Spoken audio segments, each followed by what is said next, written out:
Moose, has there ever been a more joyless Hall of Fame cycle in the history of the Baseball Hall of Fame?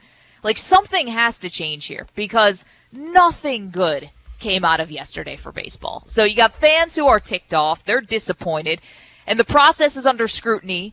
And forget satisfying. I mean, this was actively agitating yesterday. You had no one inducted, which has happened before, and it's very rare. But there are absolutely Hall of Famers on the ballot, and that's why it's frustrating. And on top of that, we've been discussing the same storylines for the past 9 years with Bonds and Clemens and PEDs. You got Curt Schilling's problematic behavior has brought new attention to the character clause. And the Hall, to me, has to start taking some ownership of this process. So they are the ones who put the character clause into the voting process. Moose, it should be on them to either define it more or remove it completely. Because the ambiguity is sucking all the joy out of what should be the sport's highest honor and what should be a celebration. And you know what? The Hall has given us some great moments. Yankee fans, you had Mariano, you got Jeter, and that's just recently. But what happened this year just feels miserable. Am I alone here? If the Hall wants a person's character to be part of the criteria to get in, then they should be the ones who determine who is on the ballot each year. Take that out of the hands of the writers, right? We talk about baseball finding ways to hurt itself. This Hall of Fame cycle, to me, was just another example of everything wrong. The process, the criteria. And for this cycle, the result. Nobody is happy about what happened yesterday. It was completely unsatisfying. And, well, let's look at the character awful. Clause because we talk about it a lot, right? Yeah. So here's basically the way that it was stated, and it's sent to every single voter, part of the packet, right? Voting shall be based upon the player's record, playing ability, integrity, sportsmanship, character, and contributions on which the player played. Mm-hmm. Is that not clear? I mean, like, to me it is, it looks at him as a player, right? During his playing days. How he conducted himself. What was his character during his playing days? Mm-hmm. How did he perform? Did he cheat the game? All of those things, the record as a player. Right. When did we start to look at what an individual did when you say you bring up Curt Schilling? And sure. The stuff that he's done is abhorrent. I'm not here to defend Curt Schilling and some of the statements that he has made and the World War II memorabilia and all that stuff. I'm not doing that. But when I look at Curt Schilling, because this is really where it's circled around, right? Mm-hmm. If you look at Curt Schilling, the player, what he did in Philadelphia, what he did in Arizona, what he did in Boston, 11-2 in the postseason, 216 wins in the regular season. And if I look at, because everyone throws around character clause, and if you look at it and look at what is stated by the Hall of Fame and what is sent out to the voters, it has nothing to do with anything outside the game. It has everything to do with what you did as a player.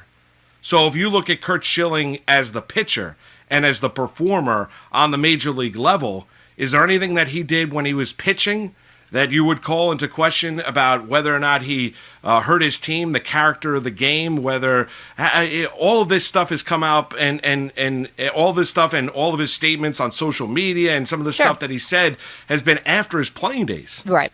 But obviously it's something that does need to be defined more, doesn't it? Because while he did get over 70% of the vote, so he's clearly getting the majority, there are some who have reservations about when you achieve this highest honor, if everything should be in totality taken into account. And for Curt, like, this is something that is playing out in real time, right? Like, he is having these very extreme views where you almost get a sense where it's like almost unfair to baseball, to the writers, to whoever, to try to defend, Curt Schilling beyond, what character may mean, beyond that.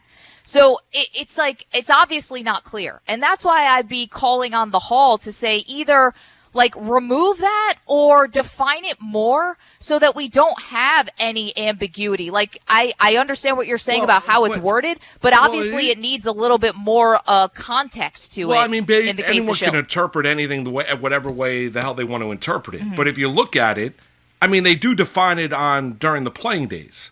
So what more do you need to, when I'm looking at a player for the Hall of Fame, I'm looking at what that individual did as a player. Mm-hmm. And the Hall of Fame, my interpretation of it, and Maggie, maybe you interpret it a little bit differently, and maybe it does need to be cleared up a little bit, but when I look at this, when I read the statement that I just read, and I talk about the player's record, ability, integrity, sportsmanship, character, and contributions on which the player played, that defines it. Well, I just think talks about the playing. That talks about what he did as a player. Right. That's where you could get into, and you could get into extremes about murder and all these other things, and that's a different story. But when you're looking at what Curt Schilling has done and what he did as a player, he is for my book, and that's why for my money, he is a Hall of Famer. And I'm not saying that Curt Schilling deserves to be celebrated. Well, that's what it would be. I'm not telling you that Curt Schilling is a wonderful human being, and some of the stuff that he has said is absolutely abhorrent. I'm not defending Curt Schilling on that. I'm just looking at him as what he was as a pitcher. Curt Schilling doesn't necessarily need to be celebrated. He does need to be recognized. Okay, but recognized for the player that he was, recognized for the pitcher that he was, recognized for the postseason performer that he was, recognized for what he accomplished on the baseball diamond.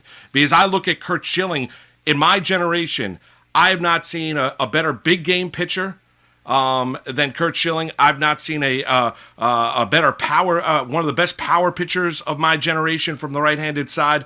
And Curt Schilling, I would have if I'm just looking at baseball and looking at the analytics, I would have a very deep discussion with anybody if just looking at him as the pitcher and telling me that he is not deserving of being a Hall of Famer, because the answer to that, from my vantage point, is absolutely Curt Schilling's a Hall of Famer.